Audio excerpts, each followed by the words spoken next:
بقول لك ايه يا ابو الصحاب، شفت الواد الغلبان المسكين اللي واقف قدامك ده؟ اتخدعت فيه مش كده؟ طب احب ابشرك بقى يا معلم ان الواد دوت وراه اسرار مرعبه بمعنى الكلمه، اكشن واثاره وقوه جباره. يا نهار ابيض، ده الواد نينجا يا جدعان بكل ما تحمله الكلمه. بص انا مش هحرق عليك اكتر من كده، بس اوعدك ان انت هتستمتع بالانمي دوت من اول دقيقه لحد اخر دقيقه. خلونا بس في البدايه نبدا بالصلاه على سيدنا محمد عليه افضل الصلاه والسلام. صليت على النبي يا صديقي؟ طب يلا نخش في الموضوع على طول. ده هو رين، عيل سقط صايع ضايع ملوش في اي حاجه حرفيا.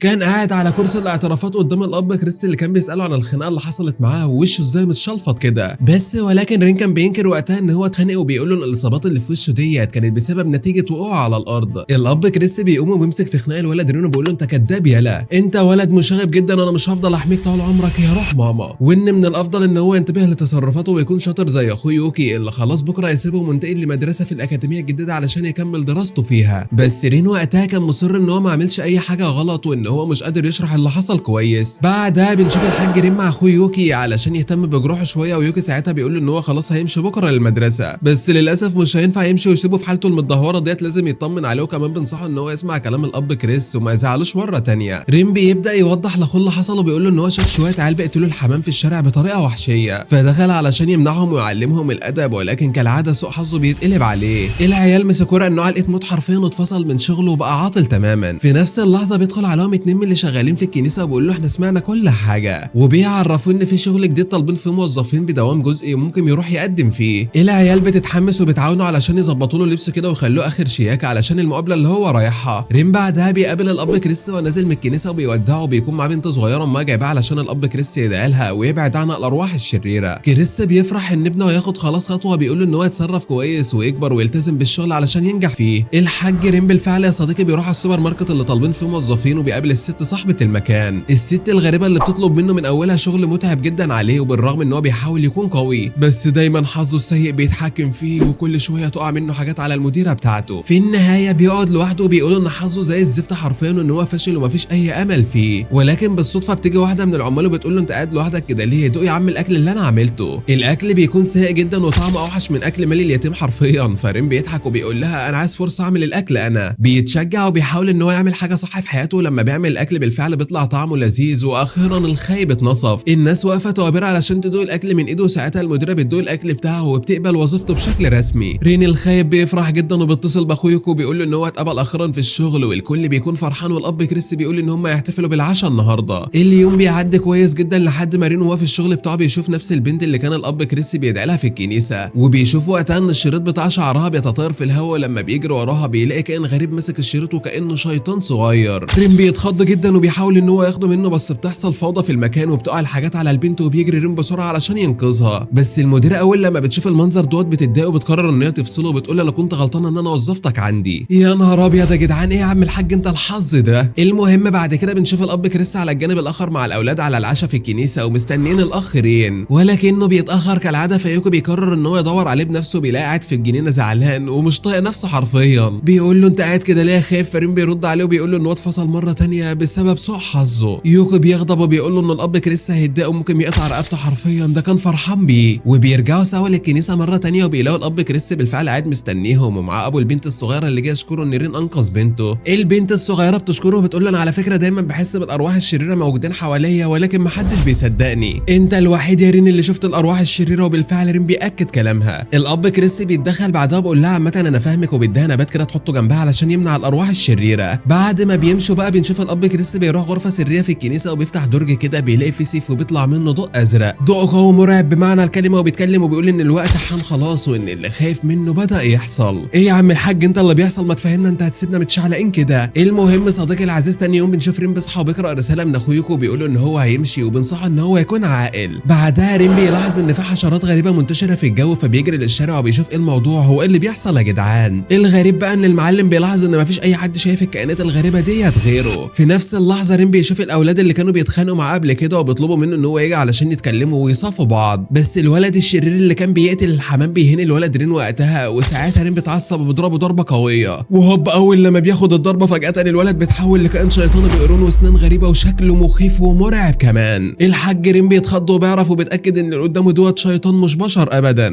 الشيطان المفتري دوت فجاه بيسحب حديده مولعه وبيحرق بيها الاخرين. رين فجاه بيصرخ باعلى صوته وساعتها بيخرج منه لهب ازرق، لهب مرعب بيطير في كل مكان حواليه، ومش بس كده لا والله ده في نار زرقاء طالعه من ايده كمان. فالشيطان بيتكلم وبيقول له انا كنت عارف من البدايه ان انت ابن سيد الشياطين الحقيقي وان انت مخبي سر كبير، وبيفهمه وبيقول له بص يا شاطر ملك الشياطين بيستدعيك ولازم تروح له دلوقتي حالا. في نفس اللحظه الاب كريس بيتدخل وبيقول له بعد عن هنا، يالا وبيقرا تعويذه مقدسه بيقدر ان هو يطرد الشيطان من المكان. رين واقف مش فاهم اي حاجه، وبيروح بعد كده الاب عليه وبيقول له ان هو مش انسان عادي وان ابوه هو ملك الشياطين ابليس. المفاجاه بقى ان امه كانت بشريه مش شيطانه ولا حاجه، وبيقول له ان في عالمين، عالم البشر بيكون اسمه اسيا وعالم الشياطين بيكون اسمه جينيها، والشياطين يا رين بتحاول ان هي تسيطر على عالم البشر ولكن ترد الارواح بيمنعهم لحد دلوقتي، وبيفهموا ان دلوقتي هو في خطر تام وان كل الشياطين هتبدا ان هي تطرده لان الصحوه حصلت خلاص وان ملك الشياطين عايزه يرجع لعالمه. رين بياخد الصدمه حرفيا ومش مستوعب ان حياته خلاص من اللحظه دي اتقلبت راسا على عقب، وكل اللي هم عملوه وقتها ان هم فضلوا يهربوا من الشياطين وكل الارواح اللي بتطاردهم في كل مكان.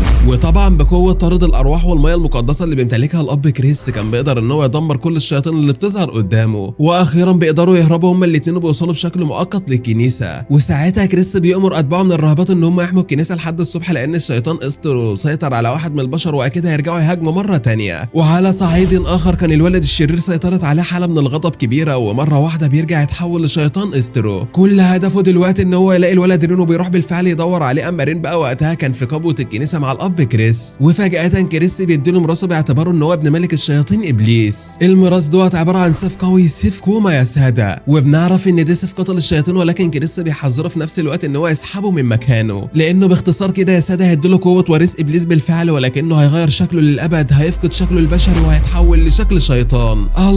الله ده رين وقتها ما كانش مصدق نفسه ابدا وبيقول له يا عم الدعوه اللي انا دخلت فيها دي وليه يوكي مش شيطان زيه، اشمعنى انا الشيطان؟ وقتها كريس بيعرفه ان يوكي اتولد ضعيف وعلشان كده جسمه ما ورثش شكل الشياطين. في نفس اللحظه يا ساده باب الكنيسه بيتهدم والشيطان بيدخلوا منه وبيملوا الكنيسه حرفيا. بيكون معاهم الشيطان استرو اللي بيمسك رجل الولد رين وبيقول له انا مش هسيبك يالا، لازم ترجع معانا للعالم بتاعنا. بس ولكن كريس بيتدخل في الوقت المناسب وبيرمي الماء المقدسه عليه وبيخلص رين منه بالفعل. كريس بيدي رين بعد كده تليفون في رقم شخص مخلص للكنيسه وهو الوحيد اللي ممكن يساعده. بعد كده بيرميه في القوه وبيطلب منه ان هو يهرب من الشياطين وفعلا بيقفل عليه. ووقتها كريس واتباعه بيضطروا ان هم يواجهوا الشياطين اللي ملت المكان كله لوحدهم. كريس واللي معاه بيكونوا في واجهه مميته بمعنى الكلمه مع ارواح الشياطين، كانت قوتهم وقتالتهم مذهله بشكل كبير، وكمان بقوه الدائره المقدسه المحميه اللي معاهم قدروا ان هم يصدوا هجوم الشياطين المرعب واللي كان هيخلص عليهم. اما الحاج رين المشاغب ما سمعش الكلام وكان بيحاول وقتها يفتح باب القبوه، وفي هذه اللحظه بدا يفتكر ايام طفولته وازاي الكل كان بيقول عليه ان هو الطفل الشيطاني بسبب غضبه. وعلى الجانب الاخر القتال كان لسه مشتعل على الاخر بين الشياطين وطريد الارواح. الكنيسه بتتدمر من كل مكان ودوت اللي خلى استرو يتحول لشكله الشيطان الكامل علشان يسحق الرهبان، وبالفعل كان قرب ان هو ينجح ان هو يقضي عليهم ولكن فجاه رمح بشوكه ثلاثيه كده بيطير وبيغرس في جسم استرو. يا نهار ابيض، ملك الشياطين الحقيقي ظهر يا ساده. استرو بيقع على الارض ومش مصدق لحد دلوقتي ان ابن ملك الشياطين بيحارب مع طارد الارواح، وكالعاده بيتدخل الاب كريس وبيرمي ميه مقدسه على استرو مره ثانيه وبيحبسه في الجحيم للابد. بيصرخ كريس في رين وبيقول له اهرب من هنا يا غبي، انا قلت لك ما تجيش هنا، وبيفكروا ان اللي حصل دوت بسبب وجوده هنا. رين بيغضب جدا من الكلام وبيقول له للاب كريس ان هو فهم دلوقتي الخدعه اللي كان عايش فيها وان حب كريس كان وهم ليه طوال السنين اللي فاتت علشان يطرده من الكنيسه وبس. كريس بيغضب بسبب كلامه وبيقول له انت متخلف يالا. بيرزعه قلم قوي جدا بيوقعه على الارض، بيفوقه من غضبه وبيطلب منه ان هو يهرب دلوقتي حالا. وقتها بيتصدم رين وبيسمع الكلام بالفعل، بس ولكن اللي حصل كان صادم بمعنى الكلمه يا ساده. ملك الشياطين بيسيطر على جسم الاب كريس وبيشتعل منه لهب ازرق، لهب مرعب. فجاه رين بيتخض وبيتفاجئ ان هو ابوه الحقيقي وكان بيتنكر في شكل الاب كريس.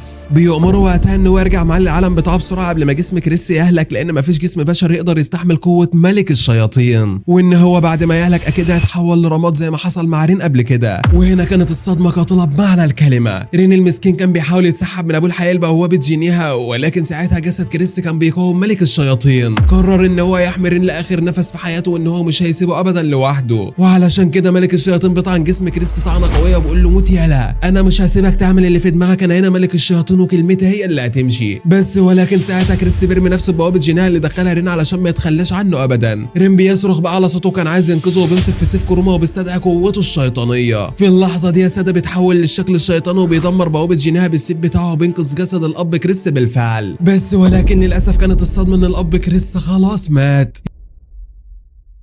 يا نهار ابيض، صدمه قاتله يا ساده، وده اللي خلى رين وقتها ينهار من العياط والحزن على ابو كريس الطيب اللي قدم له الحب والتضحيه لاخر حياته. وفي ذلك الوقت بيرجع يوكي مره تانية علشان يكتشف المصيبه اللي حصلت دي هي موت الاب كريس والعالم اتدمر. بس بالرغم من المصيبه اللي الولد شافها بعينه ومش بيسال رين عن اي حاجه وبيدخل ينام عادي. وتاني يوم بنشوف رين بيودع الرهبان وبيروح علشان يقابل الشخص اللي طلب منه الاب كريس ان هو يتصل بيه ويلجأ ليه، وبالفعل بيتفقوا على مكانه وبيروح يستناه بيلاقي شخص غريب ومريب وعربيته شكلها غريب هي كمان. بس هو فجأة بيطلع يوكي كده وبيقول له ان هو يروح معاه هو كمان. وفي نفس الوقت بيعرف رين ان الشخص دوت هو مدير اكاديميه توروكو اللي هيدرس فيها اخوه. بعد كده بيروحوا الاخين الحلوين مع المدير يوهان، وهناك بيتفاجئ الولد رين ان اخوه رئيس الفرقه الاولى. ومش بس كده، ده كمان ليه شعبيه قويه الكل بيحترمه. وقتها بيفتكر رين لما كان زمان يوكي بيقول له ان هو يجتهد ويكون طبيب في يوم من الايام. ولكن بقى الحاج رين بيكون عارف مصيره ان هو لازم يكون طارد ارواح في يوم من الايام وينتهي لموت ابوه كريس. بس المدرسه كانت مذهله بالنسبه لولد رين، ومعظم الطلبه اللي كانوا هناك كانوا شايفينه طالب غريب وفوضوي كمان. وبعد ما اليوم الدراسي بيخلص بهبله، المعلم رين بيتوه ما بيكونش عارف هو هينام فين ولا هيروح فين دلوقتي، لحد ما بيتفاجئ بكلب صغير كيوت كده. فبيجري رين قدامه وبيعتقد ان الكلب دوت هيدله على المكان وبيمشي وراه. ولكن فجأة بقى بتحصل حاجه غريبه، الكلب دوت بيتحول لشكل المدير يوهان. بيتكلم وبيقول لرين ان هو يضمه المدرسه جوه الاكاديميه لتدريب تهريض الارواح وهي مدرسه كرام، وبيديله بعدها مفتاح علشان يدخل ببوابه المدرسه. وبينطلقوا المكان مخفي تحت الطريق وبيدخلوا سوا هما الاثنين. رين بيتفاجئ وقتها ان المكان دوت مختلف تماما عن الفخامه بتاعه الاكاديميه، وبيطلب يوهان من الولد رين ان هو يخفى عن الطلبه المتدربين ان هو ابن الشيطان نفسه. بس وبمجرد ما بيدخلوا رين بيتفاجئ ان المكان كله مزبله حرفيا ومش عارف يعمل ايه. وبيعرف وقتها ان الطلبه دول مش زيه تماما، لان معظمهم اتعرض لجروح من ملك الشياطين قالت لهم قوه خارقه، ولكنهم في الاصل مش بشر عكسه تماما. المفاجاه الاكبر بقى لرين ان هو بيكتشف ان يوكا اخوه هو المدرس بتاعهم، وساعتها بيصرخ فوق بالرغم ان يوكا كان بيتجاهله تماما وبيحاول ان هو يشرح الدرس بتاعه. ولكن صرخات رين كانت مزعجه تماما، وعلشان كده يوكا طلب من الطلبه اللي موجودين كلهم ان هم يخرجوا لغايه ما يحل مشكله الطالب المتخلف الجديد. وساعتها يوكا عرف رين الحقيقه وقال له ان هو كان متدرب لطرد ارواح من 7 سنين لانه اتصاب منه وهو صغير، ومن وقتها وهو بيشوف الشياطين وكمان بيهاجموه عايزين يتخلصوا منه. وبسبب كده اضطر الاب كريس الطيب ان هو يحول يوكا لطرد ارواح، ومن سنتين كده اتخرج ووقتها بقى طارد ارواح كبير جدا. المعلم رين بيتصدم لانه الوحيد اللي خاف عنه الحقيقه ما كانش يعرف اي حاجه عن الكلام ده. ووقتها يوكا بيغضب جدا من اخوه وبيقول له ان الاب كريس كان اقوى طارد ارواح في العالم كله، اختار ان هو يحميه من ملك الشياطين. ملك الشياطين اللي كان دايما بيحاول يستحوذ على جسم كريس علشان يوصل لرين. ومن الاكيد ان كريس اتعرض لصدمه عاطفيه من رين كانت السبب في استحواذ ملك الشياطين على جسمه. اوبا يا نهار ابيض، وقتها رين بالفعل بيفتكر ان هو غضب من كريس قبلها وبيتهمه ان هو بيخدعه ومش بيحبه ابدا. الكلام ده قتل رين حرفيا لانه فهم ان هو كان السبب في موت ابوهم كريس. ووقتها رين بيغضب جدا من الكلام بتاع اخوه بيرفض ان هو يسمعه. المهم وفي نفس اللحظه دي يا ساده بيقع من شنطه يوكي عينه لاستدعاء الشياطين كان محضرها علشان يدرب بها الطلبه في درسه. الشياطين ما بتصدق وبتستغل الفرصه وبتهجم عليهم، ولكن يوكي بيطلع مسدس وبيصيبهم كلهم بمنتهى السهوله وبيبقى واضح قد ايه هو ماهر جدا. ومره واحده بيوجه السلاح بتاعه على اخوه بيعرفه ان هو واجب عليه ان هو يقتله لو كان شايف ان هو السبب في موت ابوهم كريس. بس رين بيتجنن حرفيا وبيخرج السيف بتاعه بيقول له انت مجنون يالا، انا ما قتلتش ابونا ولا حاجه. وبيصرخ في اخوه باعلى صوته وبيرفض ان هو يوجه سلاحه عليه، وبيهاجم بقوه لدرجه ان يوهان وقتها اعتقد ان رين قتل اخو يوكي خلاص. بس ولكنه بيمر من جنب اخوه بسرعه البرق وبيهاجم اكبر شيطان موجود في الاوضه، ضربه ورا ضربه وبوم قدر ان هو يقتله ويتخلص من الشياطين كلها. ووقتها يوكي بيفهم ان اخوه بالرغم ان هو ابن ملك الشياطين ووارثه ولكنه اختار صف طارد الارواح. الولد مسكين ومستعد ان هو يحارب ضد الشياطين لحد اخر نفس فيه. يوكي بالفعل بيفرح وبيقول له ان هو هيبقى معاه وهيعلمه كل شيء اتعلمه من كريس، وان هو للاسف هيبقى هدف لجميع الشياطين وطارد الارواح وعلشان كده لازم ياخد باله. بس ولكن رين كان المهم عنده ان هو يعيش جنب اخوه خلاص وينتقم لابوهم كريس. ومن وقتها يا ساده بيعيش الاخين المختلفين مع بعض في المدرسه زي اي اخين متحدين مع بعض. وفي احدى الايام الهادئه بيروح الاخين لمكان سري علشان يشتري يوكي نباتات طبيه خاصه بمعالجه المس الشيطاني. يوكي وقتها بيطلب من اخوه ان هو يستناه بره الحديقه وما يدخلش ابدا، ولكن بمجرد ما بيختفي يوكي من قدام رين، المعلم رين ما بيسمعش الكلام كالعاده وبيطلع وبيلاحظ ان في بنت جميله قاعده جوه الحديقه بتعتني بالنباتات. ولما بيحاول يلمس البوابه علشان يدخل بتصعقه للاسف، ولكن وقتها جزء منها بينهار والباب بيفتح. البنت وقتها بتتاكد ان الولد دوت مش طبيعي وان هو شيطان لان البوابه ديت مصممه لقتل قتل الشياطين من ايام جدتها. ولكن رين بيصرخ في البنت وبيقول لها ان هو مش شيطان ولا حاجه، انا بشر قدامك اهو. بس البنت بتخاف وبتحاول ان هي تهرب، ولكن للاسف بتبقى عندها مرض في رجلها وبيخليها عاجزه تماما ان هي تقف. في نفس اللحظه على الجانب الاخر يوكي كان اشترى كل اللي محتاجه بالفعل وبيسال صاحبه المكان عن شيمي بنتها. ولما الام بتحكي له بكل حزن عن مرضها الغريب بيطلب من الام ان هو يشوفها لان ممكن يكون السبب مس شيطاني. ووقتها بيروح يوكي بالفعل مع الام للبنت شيمي وبيشوف الولد رين واقف معاها. وبعدها بيحاول يوكي ان هو يكشف على رجلين البنت شيمي، بيشوف بالفعل علامه من مس شيطاني بس من درجه بسيطه جدا. وساعتها الام بتنهار على بنتها تماما وبتقرر ان هم يمشوا من الحديقه ديت لانها حديقه ملعونه وفيها شياطين كتير وبنتها كده هتضيع منها. ولكن الغريب بقى ان البنت بتكون غضبانه وبتعرف امها ان هي لا يمكن تتخلى عن الحديقه اللي وعدت جدتها ان هي تعتني بيها. بتبدا تزعق وتتعصب، ولكن بعد لحظات بسيطه جدا البنت بيغمى عليها. امها بتكون قلقانه عليها، ولكن يوكي بيعرف الام ان اللي حصل دوت بسبب المس الشيطان اللي اتعرضت ليه. الام بتكون حزينه جدا وبتحكي له ان هي علاقتها سيئه ببنتها ولكنها خايفه عليها بالفعل. ولكن في شيء غريب مسيطر على البنت شيما مخليها بتعتني بالمكان بجنون مش عايزه تسيبه حرفيا. في نفس اللحظه ديت كانت البنت شيما بتحلم باللي حصل زمان لما اكتشفت ان في مكان في حديقه جدتها الازهار اللي فيه كلها ماتت. بس وفجاه حصلت حاجه غريبه، لقت زهره بنفسجيه بتتكلم وطلبت منها ان هي تفضل معاها وتوعدها ان هي تكون جنبها على طول. وفعلا شيما من وقتها وهي على حالتها والعالم كله بالنسبه لها هو الحديقه ديت. ولما بيجي الليل وفي وقت متاخر رين بيشوف البنت شيما وهي بتسال ازهار، فبيطلب منها ان هي توقف جنونها، لازم توقف الجنون دوت وترتاح شويه وتسيبها من الازهار والقرف ده. بس ولكن شيما بترفض ان هي تسمع الكلام بتاعه وبتغضب عليه. وبيقرر رين وقتها ان هو يتصرف معاه ويفضل يكسر كل الازهار اللي حواليها. البنت بتتصدم لغايه ما بتفضل ان هي تتحايل عليه ان هو يوقف الهبل اللي بيعمله ده. وبتبدا تحكي له بعد كده سبب هوسها برعايه المكان، لان المكان اللي ماتت فيه الازهار زمان كان نفس المكان اللي ماتت فيه جدتها المسكينه اللي ماتت لما وقع عليها السقف الخشبه وهي بتغطي الازهار. ومن ساعتها وهي بتلوم روحها لانها السبب في موت جدتها، لو كانت فضلت معاها ما كانتش الجده ماتت. وقتها رين حس بنفس الذنب يا صديقي وافتكر كريس وقال البنت ديت عندها نفس عقده الذنب اللي عندي، فغضب منها اكتر واكتر وفكرها ان جدتها اكيد زعلانه منها بسبب الحاله اللي وصلت ليها وان هي مش مهتميه بنفسها. شيما بالفعل صدقته وقررت ان هي تتخلص من اللعنه بتاعه الذنب ديت. ولكن فجاه الورده البنفسجيه ظهرت من تحت شيما، استحوذت على البنت شيما المسكينه وقتها. ولكن الاخين قرروا ان هم يتخلصوا من الشيطان ده. بس بسرعه خدع يوكي الشيطان وضرب رصاصه مغشوشه على البنت شيما، وساعتها الورده الشيطانيه ديت اتخلت عن شيما. وهنا المعلم رين ضرب ضربه قويه جدا على الورده بالسيف بتاعه وقتلها في لمح البصر. يا نهار ابيض، ده رجلين البنت شيما اختفت تماما بسبب اللي حصل. البنت المسكينه جريت على حضن امها وطلبت منها ان هي تسامحها وكانت بترتجف حرفيا. رين بسبب اللي حصل دوت حس ان هو عمل معجزه وممكن يكون في يوم من الايام طرد الارواح الاقوى. المهم وبعد كده يا صديقي حياه رين بتستمر في الاكاديميه جوه مدرسه كرام اللي فيها منافسه نار. كل واحد من الاشبال اللي موجودين جوه عايز يثبت نفسه ان هو الافضل، بس رين الحظ دايما مش معاه، دايما درجاته تعبانه. بعكس طالب عندهم بيكون اسمه ريو دوت بقى معروف ان هو شاطر جدا ومتفوق ودرجاته في السماء. ومن هنا يا معلم بدات المنافسه القويه ما بينهم. وفي يوم من الايام وهم عندهم تدريب على مواجهه شيطان شكله ضفدع عملاق، رين وريو هما الاثنين حاولوا ان هما يوروا المعلم بتاعهم مين فيهم الاكفأ. ولكن ريو هاجم رين وقتها وقع على الارض. في اللحظه ديت الشيطان الضفدع هجم عليه وكان هيبتلع ريو حرفيا، بس المعلم اتدخل في اللحظات الاخيره وقدر ينقذه. المعلم خد ريو على جنبه وقال له بعد عن الولد اللي اسمه رين دوت تماما وركز في قدراتك يا معلم، انا مؤمن بيك. بس ولكن رين وقتها ورى له توصيه كبيره من مدير الاكاديميه بنفسه. في نفس الوقت كان واقف الولد رين مع اصدقاء ريو وبيحاولوا ان هم يهدوه، بيقولوا له ما تزعلش من ريو، انت عارف ان هو عبطه على نيته وهو زياده عن اللزوم طيب، وكمان ما تنساش ان هو ابن واحد من الكهنه اللي خدموا في المعبد الملعون. رين استغرب وسالهم ايه حكايه المعبد الملعون ده، فبداوا بالفعل يحكوا له القصه. وقتها قالوا له من 16 سنه كده تقريبا يا رهين ملك الشياطين ابليس بنفسه هاجم معبد في قريه. المعبد دوت كانوا بيعملوا فيه جلسات طرد ارواح ضخمه جدا، ولكن للاسف ابليس هجم على المعبد وقتل كل الكهنه. وعرفونا اللي حصل دوت بسبب النار الزرقاء اللي كانت منتشره في المكان كله. من اليوم دوت المعبد اتسمى بالمعبد الملعون. الناس كلها خافت منه، بطلت تقرب من هناك، وحتى الكاهن الوحيد اللي ما كانش موجود وقتها علشان بيتدرب. اول لما رجع وشاف الكارثه اللي حصلت ديت الناس بعدت عنه تماما، ومن وقتها قالوا عليه الكاهن الملعون. وابن ريو بقى بيتعامل كانه ملعون زيه بالظبط، والناس كلها كرهاه وكله بيحط عليه. ريو عاش طفوله مأساويه حرفيا، الناس كلها بتتنمر عليه وبتعرض للسخريه. ومن وقتها بقى وباه حلف ان هو لازم يكبر ويتعلم طرد الارواح بنفسه علشان يهزم ابليس. ومن اللحظه ديت هدفه في الحياه ان هو ينتقم لسمعه ابوه المعبد. رين اخد نفسه وقتها وفهم ان الولد ريو دوت عنده نفس الهدف بتاعه وهو قتل ابليس. في نفس اللحظات بنشوف المدرس لما جاله تليفون بمهمه مستعجله جدا، فسابهم ومشي وحذرهم ان هم ما يقربوش من الشيطان الضفدع والا يخلص عليهم. ولكن اول لما مشي العيال شغلت دماغها هما الاثنين واتخانقوا تاني، وريو اتكلم وقال لرين نتحدى بعض، اللي يقدر يقرب من الشيطان الضفدع دوت ويلمسه ويرجع سالم هو الشجاع الاقوى. العيال مش عايزه تجيبها لبره، وشكل التحدي ده هيكون مميت بمعنى الكلمه. وطبعا رين لانه بيحب يفتح لي المشاكل وافق على طول، وساعتها ريو راح يقرب من الشيطان بنفسه. اول لما بيقرب من هناك بدا يفتكر كل الذكريات المؤلمه اللي هو عاشها في حياته كلها، الشتائم والاهانات ونظرات الناس ليه. وفجاه بدون اي سابق انذار الشيطان هجم عليه بكل قوته، بس ولكن قبل ما يبلعه رين نط بسرعه من قدامه ومسك الشيطان بنفسه، امر ان هو يثبت مكانه وما يتحركش ابدا. وكالعاده وكان متوقع بالظبط يا صديقي الضفدع سمع الكلام وواقف قدامه كحيوان اليف. الكل اتصدم حرفيا وبان على وشه ملامح الاندهاش، ازاي الولد رين الضعيف يقدر يعمل كده. ريو وقتها انفجر جواه الغضب واتخانق مع الولد رين وقال له اتدخلت في التجربه بتاعتي ليه. في نفس اللحظات دي بقى بنشوف يوكي كان مستخبي وكان على وشك انه يضرب اخوه بالنار لو استخدم السيف الشيطاني، بس طبعا رين طلع اذكى منه وما استخدمش السيف بتاعه، ما عملش كده والموقف عدى على خير. بعد كده صديقي العزيز بنكتشف ان يوهان مدير الاكاديميه بنفسه طلع شيطان من اتباع ابليس. الله شكل الاحداث بتولع يا صديقي واللي جاي كله دمار. المعلم الخاين بيجي له واحد من اتباع ابليس وبيتكلم وبيقول له بلغ الشيطان ان ابنه بقى تحت تصرفه وما يقلقش ابدا، انا هسلمه بنفسه قريب. بعد كده التابع بيساله يا ترى انت ناوي ترجع للعالم بتاعنا مره ثانيه بعد ما تخلص مهمتك؟ فيوهان بيتوتر وبيكذب عليه وبيقول له انا هخلص المهمه بتاعته وهرجع على طول، ما تقلقش يا عم الحاج وطمن الناس. بس الحقيقه ان يوهان كان عنده خطط ثانيه خاصه بيه تماما. الله انت ناوي على ايه يا عم الحاج انت؟ وبتعدي الايام يا صديقي وبنشوف بعد كده المعلم رين واقف في المدرسه وكان بيعاني من موضوع الاكل المجاني لان في زحمه كتير جدا عليه، وعلشان كده قرر اخوه ان هو يقترح على انه يطبخ بنفسه بدل معركه الاكل اللي بتحصل كل يوم. وخصوصا زي ما احنا عارفين صديقي العزيز ان رين شاطر في الطبخ جدا اصلا. رين بالفعل عجبته الفكره ورجع البيت وبدا ان هو يطبخ طوال الليل، عامل اكله تحفه علشان الصبح ياكلها براحته. نايم فرحان ومزاجه متفل على العشره، ولكن اول لما بيصحى الغريب ما بيلاقيش الاكل بتاعه خالص. اول حاجه جت في باله ان يوكي هو اللي ممكن يكون اكل الاكل، بس لما ساله يوكي اتفاجئ اصلا وانكر ان هو اكل حاجه زي كده. فوقتها بداوا ان هم يشكوا ان في حد من الاشباح بيدخل البيت وبياكل الاكل بتاعهم، وقرروا يدوروا على مين ورا الموضوع ده. فضلوا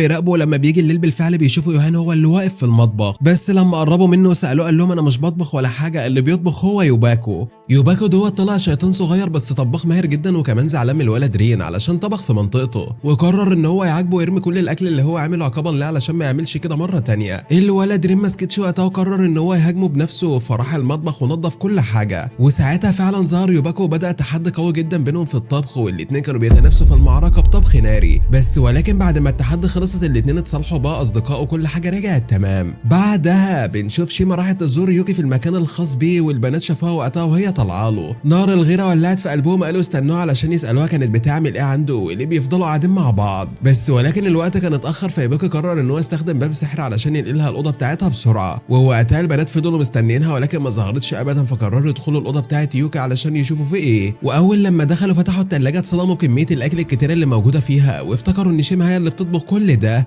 ده هي حبيبته بقى وجايه تطبخ له وتروق عليه. ولاد المجنونه نار الغيره ولعت في قلبهم اكتر واكتر ورموا الاكل، وهنا ظهر يوباكو الشيطان اتعصب جدا وقرر ان هو يعاقبهم كلهم بنفسه. ورين ويوكي لحقوا الموقف بسرعه وهدوا الشيطان، وسالوا البنات بكل غضب يا ترى انتوا بتعملوا كده ليه؟ فردوا عليهم هم متضايقين ان هم اتضايقوا لما شافوا يوكي بيرفض الاكل بتاعهم، وحسوا وقتها بالاهانه ودوت كان السبب ان هم يرموا الاكل. وقتها بقى يوباكو قرر ان هو يعاقب يوكي بسبب اللي حصل دوت لانه السبب فيه، وان هو ياكل الاكل اللي اترمي ده كله، وده اللي خلاه يعاني جامد وقتها وكان بيترعب حرفيا كل ما يشوف اكل قدامه. الواد نفسه اتصدت ومبقاش عايز ياكل اي حاجه تاني، الله يخرب بيت امك. المهم صديقي العزيز بتعدي الايام في المدرسه، وساعتها شيما لاحظت ان رين اندمج مع الجو وبقى عنده اصدقاء ولاد كتير، فقالت وقتها ان هي لازم يكون عندها اصدقاء بنات هي كمان. اشمعنى هو في الوقت المناسب قررت ان هي تكون صاحبه اوزومي، بس اوزومي بنت المستفزه استغلت طيبه وسذاجه شيما وقالت لها ان هي موافقه تبقى صاحبتها بالفعل، بس طبعا ما فيش اي حاجه ببلاش ودوت مقابل ان هي تخدمها في كل حاجه. ومن هنا بدات المعاناه بالفعل. اوزومي خلت البنت شيما كانها خدامه عندها، بتعمل لها كل حاجه وكل الناس خدت بالها من كده، حتى رين كان متضايق جدا من اللي بيحصل والحاله اللي وصلت لها شيما. وفي الحصه اللي بعد كده صديقي العزيز المدرس علمهم ازاي يعملوا دائره سحريه ويستدعوا منها ارواح شيطانيه تساعدهم في الدفاع عن نفسهم، بس اتكلم وقال لهم لازم الشيطان اللي استدعوه يكون في نفس قوه صاحبه والا هيبهدله حرفيا. بدات البنت اوزومي بالفعل وساعتها استدعت توأم ذئب ابيض شكله قوي جدا. اما شيما المسكينه فاستدعت شيطان نبات عنده قدره علاجيه قويه، ومن اللحظه دي قررت شيما ان هي تكون من نوع طارد الارواح. لا ومش اي طارد ارواح وخلاص، لا ده المعالجين او الاطباء كمان. بعدها بنشوفهم لما راحوا معسكر التدريب علشان علشان ينموا مهاراتهم ويتدربوا اكتر واكتر. وكمان بيروحوا يقعدوا في فندق غريب شويتين 3، وهناك ازومي طلبت من البنت شيما ان هي تسيبها مع صديقتها شويه، يا ريت تبطلي زن وتسيبيني قاعده معاه شويه ولا اطلع عينك. في نفس اللحظات بقى شافها الولد رين واقفه لوحدها حزينه، فرح لها جري وقال لها انا مش عاجبني حالك ابدا، ايه اللي انت بتعمليه مع البنت ازومي دوت اصلا ما بقاش ينفع ابدا والناس كلها بتهينك. بس طبعا شيما علشان طيبه وساذجه دفعت عنها وان هي مش شايفه نفسها خدامه ليها ولا حاجه، ده هي صديقتها ودوت من واجبها عليها. في نفس اللحظات بقى هم واقفين سمعوا صوت قوي جدا جاي من الاوضه، واتفاجئوا ان في شيطان هاجم ازومي وصديقتها. بدا وقتها يوقع سائل غريب عليهم وحرق جسم باكو بالكامل. ازومي حاولت ان هي تستدعي الشيطان بتاعها علشان يساعدها، بس كانت متردده جامد وخايفه،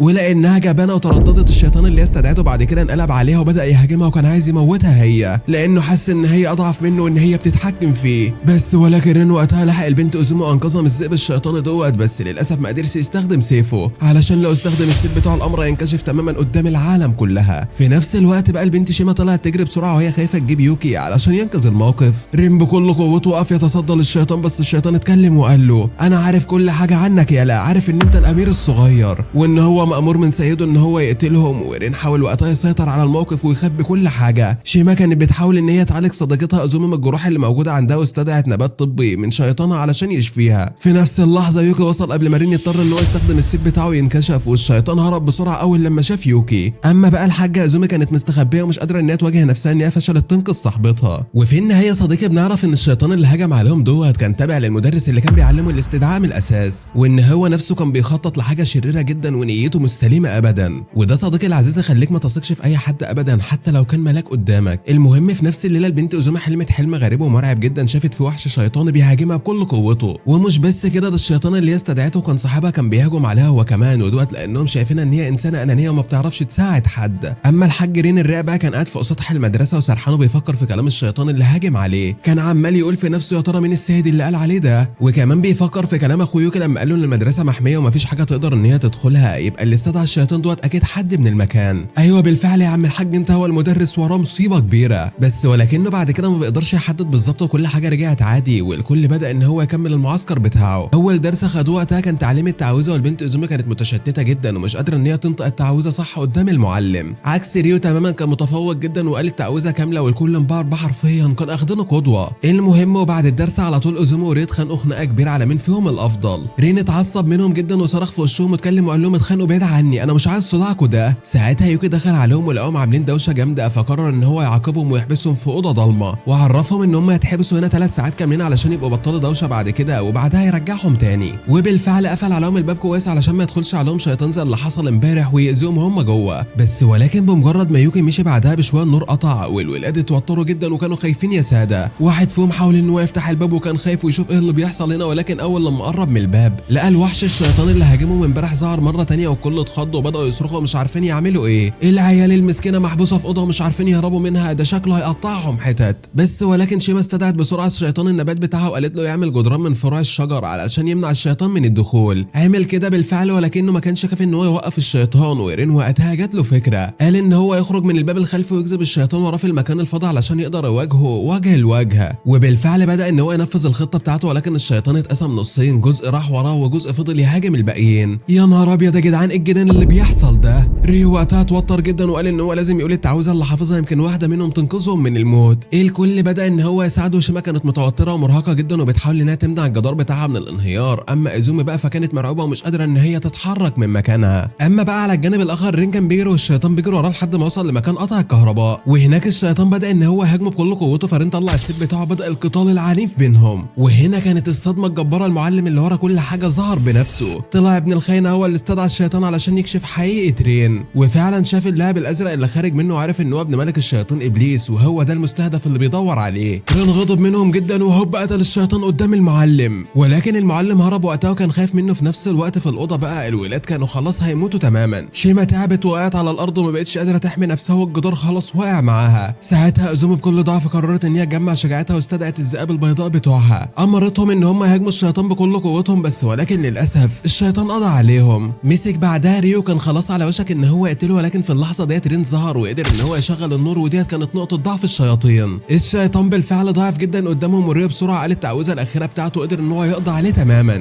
بعدها بنشوف رين رجع وقال لهم ان هو خلص على الشياطين اللي كانوا بيهاجموه هو كمان، بس بدل ما يشكروه ريو اتعصب عليه وضربه. استغربوا. الولد حس بالغيره لانهم كلهم كانوا بيعافروا علشان يخلصوا على شيطان بالعافيه، وهو لوحده خلص على شيطان كامل. وفي اخر المطاف كلهم نجوا من الحادثه الفظيعه اللي حصلت ديت، ولكن التوتر والخوف كان مالي المكان، الشياطين في اي لحظه تظهر تاني. بس وفجاه يوكي بيجي وبيكون مع المدرس اللي بيكون اسمه نايهو، واللي اصلا هو صاحب الشيطان اللي كان بيهاجمهم. ريو كان ماسك نفسه بالعافيه وكان عايز يقول لاخونا المدرس دوت هو المسؤول عن كل اللي بيحصل، وان ابن الخاينه ده اللي استدعى الشيطان وكان عايز يقتلهم. بس قبل ما يلحق ان هو يتكلم، يوهان ظهر من فوقهم كده واتكلم وقال لهم برافو يا ابطال، احنا ما كناش عايزين نعرضكم لخطر حقيقي، ده كان مجرد تدريب، الهدف منه ان احنا نشوف مدى قوتكم كمتدربين لطرد الارواح الشريره. وبيكتشفوا بعد كده ان كل حته حواليهم فيها مدرسين مستخبيين كانوا بيراقبوهم من بعيد علشان يتاكدوا ان هم جاهزين. يوهان بيكمل كلامه بعد كده وبيقول لهم ان دوت اختبار بسيط، وبكره هيعلنوا نتيجه الاختبار في المعسكر. بعد كده بنشوف يوكي راح ورا المدرس نايهو بيقول له ان تصرفه كان غريب جدا وان هو كان عنيف اكتر من المتوقع، علشان نايهو يرد عليه ويقول له ان هو نفذ بس الامر بتاع السيد يوهان، هو اللي قال له يجذب شيطان حي ويهاجم بيه الفريق كجزء من الاختبار. بس يوكي وقتها بص له بصه غريبه كده واتكلم وقال له انا حاسس والعلم اللي انت بتكره اخويا رين بعد ما عرفت حقيقته، علشان نايهو يبرر ويقول له ما تقلقش، حتى لو بكرهه مش هقتله برضه. ولكن بالرغم من كده كان يوكي حاسس وقتها ان وراه حاجه غريبه مستخبيه وان الراجل دوت مش طبيعي. وبالفعل احساسه كان في محله، لان بالليل نايهو اتسحب للاوضه بتاعت رين وطلع خنجر وغرزه في السرير بتاعه. بس ولكن فجاه يوكي كان وراه بيقول له انا كنت عارف ان انت ناوي تقتل اخويا، وعلشان كده كنت حميب نفسي. نايهو بيتوتر وقتها بيستدعي الشيطان اللي تحت سيطرته، وبيبدا ان هو يرسم تعويذ سحريه على جسمه. كل مره ابن المستفزه بيعور نفسه الدم بينزل جوه الدائره السحريه، بيقدر يستدعي شيطان جديد بيهاجم بيه. يوكي لا حول له ولا قوه بيحاول يصد الهجمات المرعبه اللي في كل مكان. بس ولكن نايهو كان بيهاجم بشكل عنيف جدا، وفجاه يوكي بيتزحلق وبيقع قدام واحد من الشياطين بتوعه. بس نايهو ما بيسكتش على كده وبيكون حالف لا يقتله، بيعمل دائره سحريه فوق السطح وبيستدعي اقوى شيطان عنده عايز يخلص عليه بسرعه. بيتكلم بكل شر وبيقول له انا مش هسيب اخوك يا يوكي، انا بكرهه، انا هقتله مهما حصل. بس ولكن يوكي بيتعصب وبيحاول ان هو يقاوم بكل قوته، ولكن للاسف الشيطان اقوى منه بكتير. لحد ما جت اللحظه الحاسمه ورين بيظهر في المكان وبيستدعي سيفه وبيتحول لشكل الشيطان وبيهجم بكل قوته. رين الجبار المرعب بيقدر ان هو يأذي الشيطان جامد بالفعل، بس ولكن الشيطان بيمسكه بقوته وبيقدر ان هو يفلت منه. يوكي على الجانب الاخر بيحاول يلاقي حل بسرعه وبيتدخل وبيكسر جزء من الدائره السحريه والشيطان بيختفي في لحظتها. رين بيستغل الفرصه وبيحط السيف بتاعه على رقبه نايهو وبيقول له انت دلوقتي لوحدك، انت ليه مصمم ان انت تقتلني وانا عملت لك ايه يا عم الحاج انت؟ فنايهو بيضحك وبيرد عليه وبيقول له انا كنت واحد من الكهنه اللي استحوذ عليهم ابليس في الليله الملعونه في المعبد، بسبب اللي حصل فقدت انسانيته وفقدت عينه وقتلت ناس كتير جدا من عيلتي، ومن وقتها وانا بكره ابليس واقسمت ان انا اخد طاري منه بنفسي واي حد تابع عليه، خصوصا انت يالا، انت اول واحد يا رين. رين استغرب من كلامه وبيبص له بكل هدوء وحط السيف بتاعه في مكانه وبيتكلم وبيقول له لو عايز تقتلني علشان تثبت ان انت مش ضعيف اعمل اللي انت عايزه فيها يا عم الحاج انت، بس اوعى تاذي الابرياء وخصوصا يوكا اخويا. الكلام ده بيهز نايهو وبيقول له الحساب بينا لسه ما خلصش يا رين، بس انا دلوقتي هسيبك مؤقتا لحد ما ارجع لك تاني. وبالفعل بيسيبه وبيمشي. يوكي بعدها بيجري بسرعه على رين علشان يشوف الجروح بتاعته واللي حصل له، وكان فعلا في حاله سيئه جدا. في اللحظه دي شيما بتطلع بسرعه على السلم علشان تشوف ايه اللي حصل له يا ترى، واول ما بتشوف رين بتستخدم قوتها العلاجيه كمعالجه لطرد ارواح اثار جروح الشياطين، ومن وقتها بتقرر ان هي تكمل في طريقها في طرد الارواح دوت بس كمعالجه مش مقاتله ابدا. بتعدي الايام وبعدها بكام يوم يا صديقي بنشوف الولد يوكي جاله تليفون من الحارس اللي عند البوابه بتاعه الاكاديميه، بيقول له الحق يا يوكي القط الاسود اللي كان سايبه الاب كريس علشان يحرس المكان اتحول لوحش ضخم بعد ما سمع ان الاب كريس مات. ومن وقت اللي حصل دوت هو فقد السيطره على نفسه وبقى شيطان بيهاجم على اي حد يقرب منه، والموقف بقى خطير جدا على الكل هنا. يوكي ما استناش لحظه واحده وطلع يجري على طول علشان يلحق اللي حصل، ورين كمان قرر ان هو يجري وراه علشان يساعده في المهمه ديت. اول لما بيوصلوا هناك بيكتشف ان الحراس وطرد الارواح الكبار بيحاولوا بكل الطرق ان هم يدوا القط الاسود اللي اتحول لشيطان صعب السيطره عليه، بيدمر في كل حاجه بوحشيه ومحدش قادر عليه، بيضربوا عليه حقن مهدئه علشان يهدى ولكن مفيش اي فايده، مفيش اي حاجه بتاثر فيه. في نفس اللحظه كان في واحده من الحراس بتحكي ليوكا حكايه القط دوت، وقالت له ان من زمان اليابانيين كان بيعتبروه ملك مقدس، ده اللي كان بيحرس ضد القز اللي كانت بتعمل حرير، بس لما بطلت الصناعه ديت وبقت يدويه سابوا المسكين لوحده، ومن يومها المعبد اللي كان بيعيش فيه حصلت فيه حوادث غريبه جدا، بقى بيكره البشر لابعد الحدود، واكتشفوا من وقتها ان القط الملكي دوت روحه اتحولت لشرير بسبب غضبه من البشر. بس ولكن وقتها الاب كريس راح له وحاول يتعامل معاه بطريقه انسانيه، وفعلا قدر ان هو يهديه ويخليه الحيوان الاليف بتاعه. كان متعلق بالاب كريس جدا وكان بيحبه لابعد الحدود، ولكن لما الاب كريس مات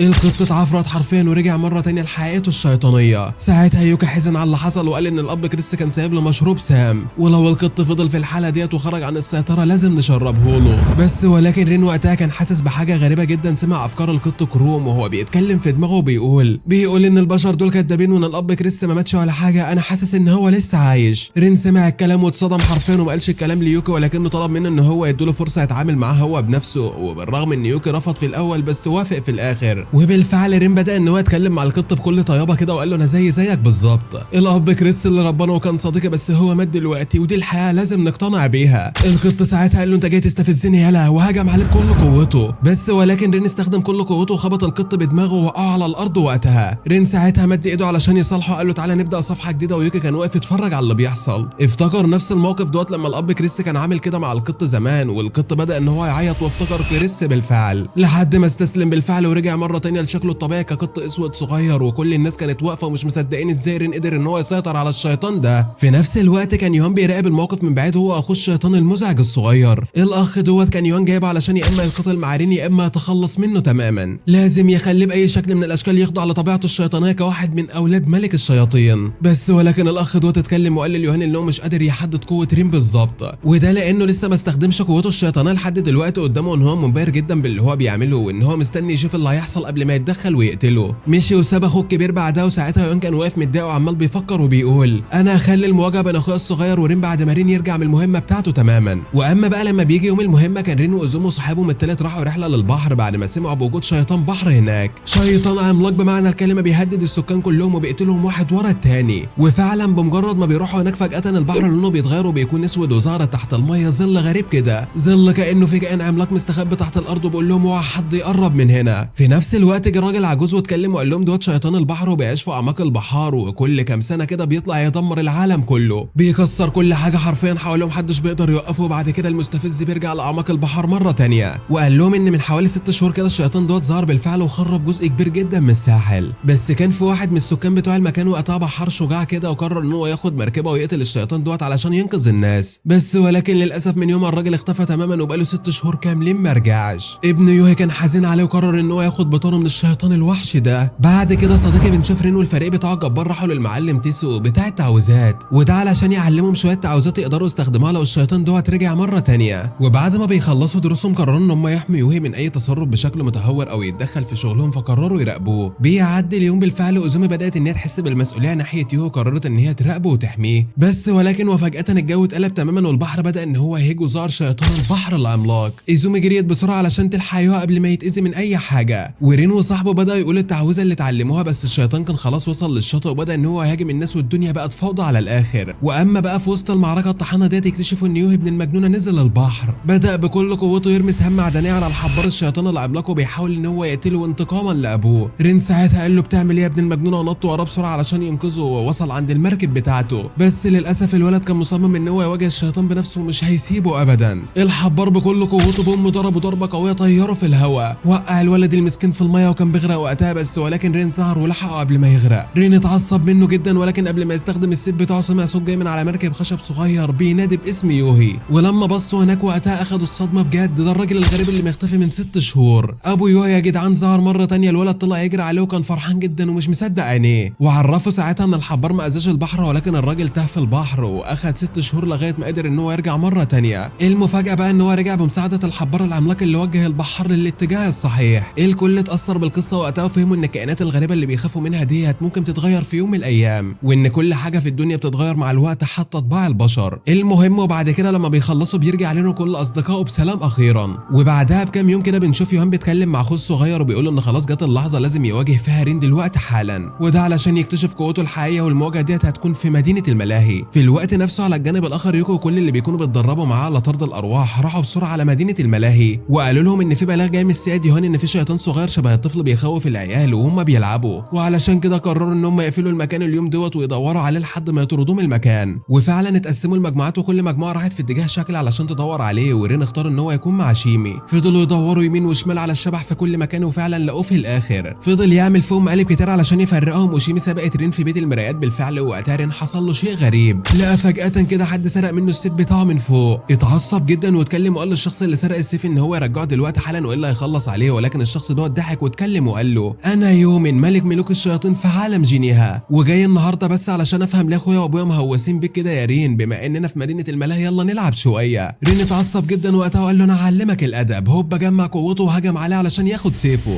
ولكن يومن بدا ان هو يشغل وبتشغل كل الالعاب اللي حواليهم بطريقه شيطانيه، كل حاجه في الملاهي بدات ان هي تتحرك لوحدها بجنون. يوكي في نفس اللحظه حس بالطاقه الشيطانيه الشريره المنتشره في المكان واتكلم وقال مستحيل تكون الطاقه ديت من طفل صغير، وبدا ان هو يدور على رين في كل مكان. اما يومين ورين دخلوا في مواجهه قويه، هما الاثنين مواجهه جباره بمعنى الكلمه، بس ولكن يومين كان متفوق على رين وضربه علقه محترمه. اتكلم بعدها باستهزاء وقال له فين المتعه في القتال، انت ضعيف من غير سيفك، انت حسالة يالا. وفي لحظه ما كان ناوي ان هو يخلص عليه خلاص، ولكن يامادا اللي كان دايما ساكت ومنعزل حس بالطاقه ديت وجري بسرعه علشان يلحقها. وبالفعل يامادا وصل قبل ما يومين يوجه الضربه الاخيره لرين، وطلع السيف بتاعه من جوه جسمه بطريقه سحريه واتكلم وقال له انا قاتل امراء الشياطين، تعالى واجهني يالا وسيب الولد المسكين في حاله. يومين اتضايق وقتها وقال له انت ضعيف حسالة زيه، انا ماليش مزاج للضعفاء دول، واختفى مره واحده من قدامه. بعد كده يامادا بيبص لرين وبيقول له اخفى هيئتك الشيطانيه ديت يا عبيط قبل ما حد يشوفك، على فكره انا عارف السر الحقيقي بتاعك. المهم في نفس اللحظه يوكي وشيمو وصلوا خلاص لرين اللي كان متشلفط حرفيا من العلقه اللي اخدها، وفجاه يامادا ظهر قدامهم واتكلم وقال انتوا اكيد عايزين تعرفوا انا مين دلوقتي، انا مش مجرد زميلكم المنعزل، انا بنته من اقوى طارد الارواح من الاداره العليا. يوكي اتصدم وقتها وعرف ان هي بنت متنكره، وفعلا يامادا بدا ان هو يشيل اللبس اللي كان لابسه. بنت المستفزه في الاخر طلعت بنته بيكون اسمها كيري، واحده من كبار طارد الارواح في الاداره العليا. البنت دي من اليابان وجايه مخصوص لحد هنا علشان مهمتها ان هي تفتش الاكاديميه.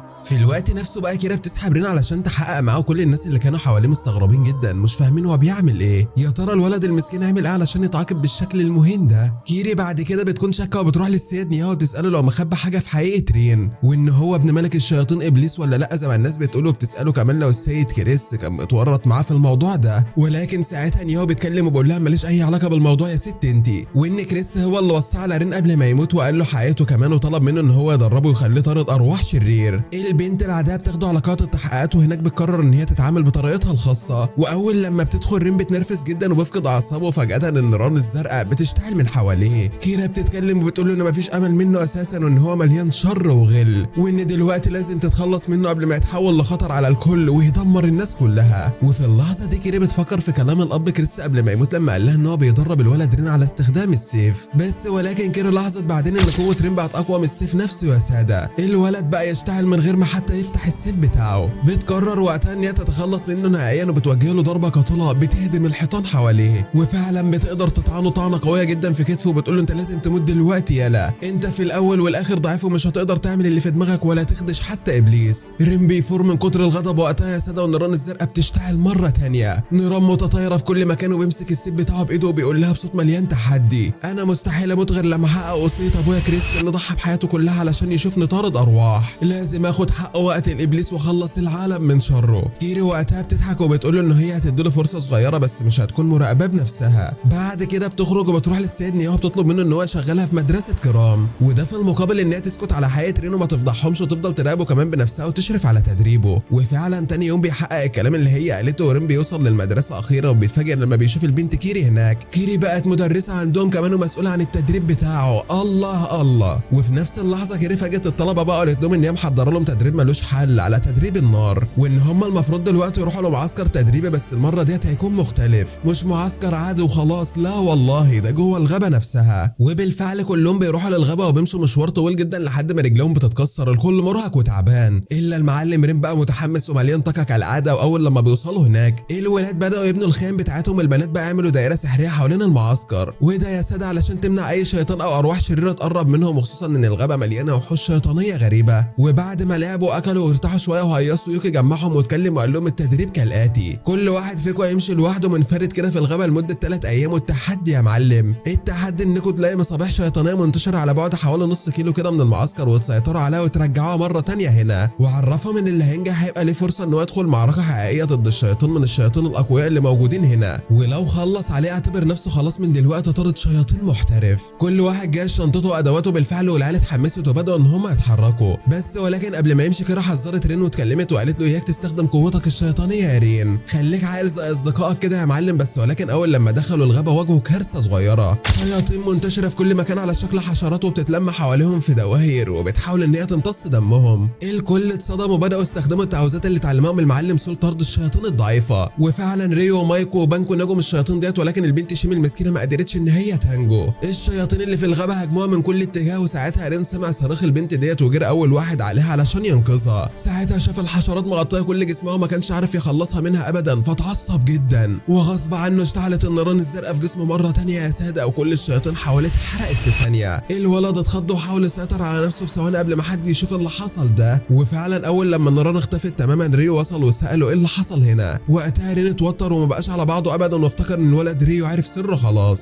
بس بعدها اكتشف ان الامور تمام ومفيش اي حاجه، وهو كان بيساله بس عن البنت شيمي كانت مصابه ليه. فقرر ساعتها الولد ان هو ما يسيبهاش لوحده. وبعد شويه ريو جاله اتصال من باكو بيتكلم وبيقول له ان هو لقى واحد من المصابيح، بس فجاه كده يا ساده الكل جرى على المكان. اول لما وصلوا هناك اكتشفوا ان المصباح ضخم جدا، ودوت مصباح شيطاني بيعشق الستات. ولما حاولوا ان هم يشدوه هجم على البنات اللي موجوده معاهم وحبسهم جواهم وحرقهم كمان. فقرروا وقتها يعملوا خطه ذكيه وينقلوها العربيه ويغطوه بتعويذات مقدسه علشان تحميه. واما الحاج رين بقى معلم كانت مهمته وقتها انه يسحب العربيه لانه عامل نفسه فان ديزل. الخطه بتاعتهم كانت ماشيه زي الفل الحمد لله لحد ما وصلوا لمنطقه فيها بحيره وجسر مكسر وضعيف. بس ولكن ريجو وقتها كان عنده خطه بديله واتكلم وقال لهم احنا هنشيل التعويذه من على المصباح، ورين هياخد البنت شيمو ويجري بيها ويعدي البحيره. وطبعا لان المصباح دوت عاشق للبنات، اول لما يشوف البنت بتجري في البحيره هيجري وراه، وساعتها باكو هيكون الناحيه الثانيه ويحط عليه التعويذه مره ثانيه ويوقفه. وفعلا العيال الذكيه نفذوا الخطه بتاعتهم الجباره ونجحت بالفعل. بس ولكن رين بعد ما خلص حط ايده على الجسر واتكلم وقال هو الجسر وقع بينا في البحيره. واول لما التعويذه وقعت جوه البحيره وقتها حصلت حاجه غريبه مرعبه تماما. واحده من اقوى الحشرات الشيطانيه اللي كانت محبوسه في المستنقع اتحررت وقتها. وفي لحظه رين اتهاجم من الحشرات يا ساده، ومجرد ما الحشره الشيطانيه ديت مسكت الولد رين بسرعه اتكلم وقال لاصحابه اهربوا من هنا حالا، وعدهم ان هو يتصرف وياخد باله من نفسه. بس ولكن ريو رفض وقتها واتكلم وقال لهم ان هم اصحاب ومستحيل يسيبوه لوحده هنا. وساعتها الكل اتحرك وبدا ان هو يساعد، وريو خد ورقه التعويذه وحدفها بالعصايه بتاعته على باكو. بدا يقول تعويذته بصوت عالي ورا بعض يا ساده لحد ما الحشره اتحرقت تماما. رين وقع من المخلب بتاعها جوه المستنقع، وريو وقتها جري بسرعه علشان يشدوا من هناك، وفضلوا يجروا باقصى سرعتهم لحد ما هربوا من الحشرات كلها. بعد كده يا ساده وقفوا علشان ياخدوا نفسهم من العركه اللي حصلت ديت، وكلهم كانوا فرحانين وبيضحكوا وبيقولوا لريو ان هو اصدقائه مش هيسيبوه ابدا، ولانهم كلهم عندهم هدف واحد هو الانتقام من ابليس علشان يخلصوا العالم من شره والشياطين بتاعته. بس بالرغم من كده رين كان جواه خوف مال الدنيا حرفيا. الولد بيفكر لو اصدقائه دول عرف ان هو ابن ابليس يا ترى يفضلوا جنبه ويساعدوه ولا هيتخلوا عنه ويديله بالجزمه. الولد المسكين محطوط في موقف لا حول له ولا قوه. المهم بعد كده بيرجعوا للمخيم بتاعه مره ثانيه ولقوا الكل وصل بسلام. وفجاه حصلت حاجه غريبه. امين وقتها هجم عليهم بدون اي مقدمات ودخل جوه الدائره السحريه اللي بتحميهم ومع الحيوان الاليف بتاعه. المفاجاه بقى ان كيري كانت مجهزه فخ نار للحمايه، وبمجرد ما اطلقته وقتها النار انتشرت في الغابه كلها، كل الوحوش الشيطانيه اتطردت من المكان تماما. كيري بعد كده اتكلم وقال لهم خدوا بالكم علشان امينه يرجع يهجم مره ثانيه ولازم تنتبهوا ليه. بس ولكن المفاجاه بقى ان شيمي بدات تتصرف بغرابه هي كمان وخرجت من الدائره السحريه من غير وعي تماما. حاولوا ان هم يوقفوها بس كانت خرجت بالفعل البنت. امينو قدر ان هو يمسكها واتكلم وقال لها الحشرات ثابت على جسمك وشم سحري بيخليك تخضعي ليها بالكامل، ودلوقتي البنت المسكينه تحت سيطرته التامه وخدها الشرير وهرب من المكان. ولكن ريم ما سكتش وقتها وقرر ان هو يجري علشان ينقذ البنت المسكينه. بس ولكن كيري اتكلمت وقالت لهم ان دوت فخ. رفضت ان هم يتحركوا من مكانهم واتكلمت وقالت لهم ان هي هتروح ورا بنفسها. واول لما البنت خرجت الحيوان الاليف بتاعها امينو هجم عليها بكل قوته وبدات تتصدى للضربات المميته بتاعته. اما رين فضل ان هو يجري لحد ما وصل للولد امينو واتضرب منه ضربه رهيبه حرفيا، ولكن ما استخدمش سيفه الشيطاني. ولكن لما اصدقائه شافوه في الموقف دوت خرجوا من الدائره السحريه علشان يساعدوه، بس امينو كان ناوي على قتلهم كلهم. في نفس اللحظه ديرين ما كانش عارف يتصرف في الموقف دوت ازاي، وقرر يسحب سيف الشيطان قدامهم ويكشف حقيقته قدامهم كلهم. اللهب الازرق اشتعل منه بالفعل يا ساده والسيف الكبير في ايده وبدا يضرب بكل قوته. من شده النار ولعت في الغابه كلها والمعركه اشتعلت بينه وبين الولد امينو. اما السيد نياهو كان قاعد على كرسي طائر في السماء وبيتفرج ومصدوم من قوه رين حرفيا، حتى امينو بنفسه قال ان قوه رين تعادل قوه ابليس ابوهم كمان. رين انفجر جواه الغضب يا ساده وكان على وشك ان هو يقتل امينو، بس نياهو اتدخل في اللحظه ديت وطلع لعبه شبه الساعه، خرج منها عصفور وخطف امينو وهرب بيه من المكان. بس رين كان متوحش بمعنى الكلمه، لهبه الازرق مولع في كل مكان فكسر اللعبه قدام نياهو، ونياهو اتصدم من قوته حرفيا. يا نهار ابيض، كانه بيشوف شيطان اصله قدامه بالظبط، كانه ابليس بنفسه. القوه الشيطانيه جواه بتنفجر واحده واحده وما بيقدرش حد يوقفها ابدا ولا يسيطر عليها، كل اللي في دماغه ان هو يقتل امينو باي ثمن كان. امينو بيحاول ان هو يدافع عن نفسه بكل الطرق يا ساده، وبيضربه ضربه قويه بالطياره بعيد. امينو كان على وشك الموت، ولو ما كانش عامل كده ما كانش قدر يجمع قوته مره ثانيه يا ساده. في اللحظه دي شيمي بتجري ناحيه رين بسرعه وبتحاول ان هي تفوقه وترجعه لطبيعته مره ثانيه، بس يوكو وكيرو كانوا حاسين بالخطر، طلعوا يجروا بسرعه علشان يحموا شيمي من رين اللي فقد السيطره تماما على نفسه. بس اول لما شيمي لمست رين الزمن وقف للحظه وكل حاجه بتتغير تماما. رين بيفتكرها واللهب الازرق بتاعه بيهدى تماما وكل القوه الشيطانيه بتختفي وبيرجع لطبيعته تاني. بس وفجاه بدون اي مقدمات بينهار على الارض وبيفقد وعيه مره تانيه. في الوقت نفسه بيظهر شخصيه جديده بتكون مرعبه ولها هيبه يا ساده، طارد ارواح من المستوى الاعلى. الولد ده بيكون اسمه ارثر، هو القائد المباشر لكيري. اول لما بيشوف اللي حصل في المكان بيبص لها بنظره كلها غضب وبيتكلم وبيقول لها ازاي تخونيني يا كيري، ازاي تخبي ان انت لقيتي ابن ابليس بنفسك. بيبدا يصرخ باعلى صوته في وشهم وبيوجه لهم الاتهام كلهم ان هم تامروا مع الاب كريس وان هم مجرمين وخبوا وجود حقيقه رين ابن ابليس في المكان، وعلشان كده بيقرر ان هو يتحاكموا كلهم قدام المحكمه العليا لفرسان الفاتيكان. وبالفعل الكل بيتسق قدام المحكمه، اما يوكي بياخد الطلبه بتوعه بيرجع للمدرسه بتاعت كرام. وفي المحكمه بقى ارثر بيحكي كل اللي شافه. رين وقتها كان محبوس جوه بلوره بتحجبه عن العالم ونايم ومغمى عليه تماما. هناك بقى بيبدا ان هو يتكلم وبيشرح ان الاب كريس كان عارف ان قوه رين الشيطانيه ضخمه جدا، وان سيف كوما كمان اتصنع مخصوص علشان يحبس القوه ديت جواه وهو صغير. ولما المعلم الصغير بيكبر واستيقظت جواه القوه ديت بقت خارجه عن السيطره تماما، وكان لازم ان هو يرجع المدرسه علشان يتعلم يتحكم في القوه ديت والا هيدمر بقى العالم كله. ومن ساعتها الشياطين عرفوا بوجوده وبدات المهاجمات المتكرره عليه، وان هو بيحاول ان هو يثبت للقاضي ان رين مش خطر عليهم. بالعكس الولد دوت طيب جدا وممكن يكون السلاح الوحيد اللي يقدروا يهزموا ابليس بنفسه بيه. وكمان بيقول لهم ان هو لو قدر يسيطر على قوته هيبقى في توازن بين العالمين ومش هيحصل الدمار اللي بيحصل دلوقتي. ولكن ارثر مش مقتنع للاسف بالكلام بتاعه ابدا، وشايف ان نياهو وقتها بيحاول ان هو يضللهم. بس نياهو بيقول لهم انا خدمتكم قبل كده 200 سنه بكل حب، وكل اللي قلته لكم قبل كده طلع صح كله. اما بقى على الناحيه الثانيه يا ساده يوكي كان بيحاول انه يحكي الاصدقاء عن الحياه كلها، ورين هو اخوه توأم، امهم بشريه ولكن ابوهم هو ابليس واتجوز من امهم بالغصب. وبيكشف كمان ان سيف كوروما دوت اتكسر بسبب انفجار قوه رين، وساعتها ريو بيحاول ان هو يتدخل. بيتكلم وبيقول لهم ان هو يعرف الناس اللي صنعوا السيف دوت من زمان جدا، والناس دول كانوا بنفسهم في المعبد القديم اتدمروا من سنين. انا عارف كمان فين باقي الحديد المقدس اللي اتصنع منه السيف وممكن نصلحه تاني. ورغم ان الكل كان شايف وقتها ان مفيش اي فايده من اللي هو بيقولوا ان هم مش المفروض يساعدوا ابن ابليس ابدا، بس ريو كان بيوافق تماما. بياخدهم بعد كده القريه بيكون موجود فيها واحده من اشهر صنايع السيوف وكمان صديقته القديمه، لا ده حب طفولته. بيروحوا لها جري بسرعه بالسيف، وهناك الست ديت بتبص على السيف اللي في ايدهم وبتقول لهم ان الحديد المقدس اللي اتصنع منه انتهى وما بقاش موجود تماما.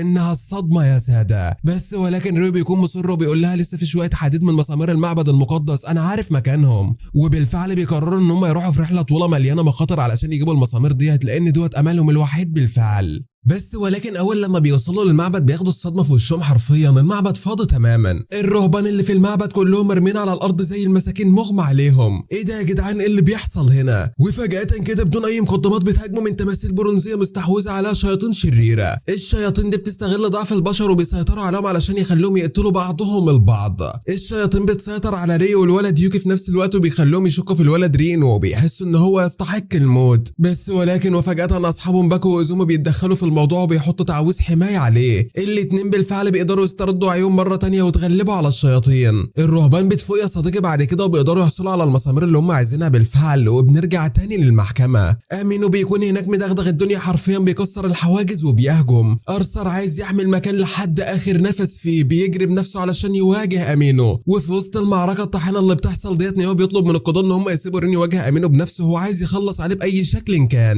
ساعتها القضاه بيترددوا يا ساده، ولكن في اللحظه دي كل حاجه بتتغير. امينو ابن المستفزه بيستغل الفرصه وبيهاجم هو كل الشياطين اللي معاه بشكل عنيف جدا على المحكمه اللي فيها رين. القوه الشيطانيه مسيطره عليهم جننه حرفيا ومصمم ان هو يقتل رين باي شكل كان.